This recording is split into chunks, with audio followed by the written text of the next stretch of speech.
حكيم زياش والذي يتابعه أزيد من 11 مليون متابع على صفحته بالانستغرام، وهو النجم وصانع ألعاب غالاتا سرايا التركي، وهو عماد ومفضل الناخب المغربي والد الركراكي، والذي عبر ومن خلال تدوين على صفحته بالانستغرام على استنكاره على استمرار تطبيع حكومة بلاده مع الكيان برغم الرفض الشعبي وعديد المسيرات المليونية التي خرجت منذ بداية العدوان، وكذا كل الدول التي ما تزال تدعمه وتسانده. ورغم سحبه لتدوينته فقد كان لها انتشار وذيوع واسع ولقد تضامن والتفاف شعبي بما فيه تيار جارف من الدعم بوسائل التواصل، والذي كانت مظاهره جلية خلال مسيرة المليونية الأحد الأخير بالعاصمة الرباط، وهو الدعم والإشادة الذي كان طاغيين بكل الوطن العربي، وهي العلامة الدالة على صوابية تدوينة حكيم زياش، وهي التدوينة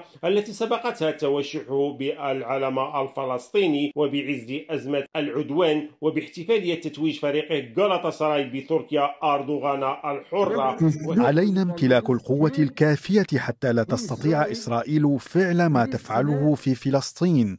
فكما تدخلنا سابقا في كرباخ وليبيا يمكننا أن نفعل الشيء نفسه. لا يوجد ما يمنع ذلك، يكفي أن نكون أقوياء لنتخذ هذه الخطوة.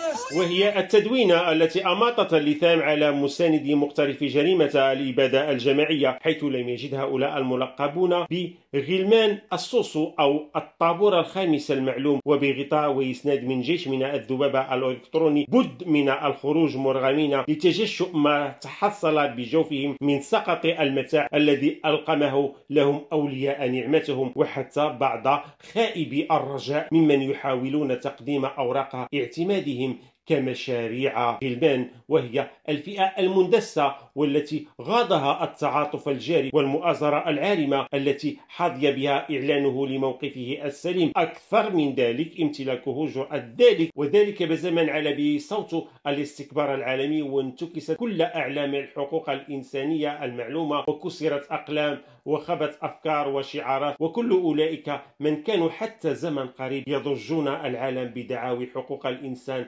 المرأة والطفل، إلى أن مصدق عليهم الجسور حكيم زياش سكونهم المستمد من صمت القبور. غير أن اللافت هو أن بعض الأصوات النشاز التي كانت تدعو لإنهاء مشوار حكيم زياش مع أسود الأطلس رغم كونه أحد أعمدة الأساس، ذلك أنه خلال لقائهم الأخير بعد افتعال بعض الذباب الإلكتروني لأزمة بعد تنفيذ حكيم زياش لضربة جزاء توفق وعدم تمكين دياز الذي كان ما يزال رصيده أبيض 0 هدف، وخروج الناخب وليد الركراكي بتصريح قطع به الشك باليقين عبر تأكيده أن حكيم زياش هو المعتمد والمكلف الرسمي من قبل الجهاز الفني لتنفيذ كل الضربات الثابتة. وهذا ما يؤكد أنه ولأسابيع معدودة كان عماد وصانع ألعاب المنتخب المغربي، وكل تغيب أو إقصاء سيكون بمثابة انبطاح واختراق مفضوح قد يشمل حتى لعبة كرة القدم، بل وذهاب فئات واسعة إلى مقاطعة متابعة المنتخب المغربي بشكل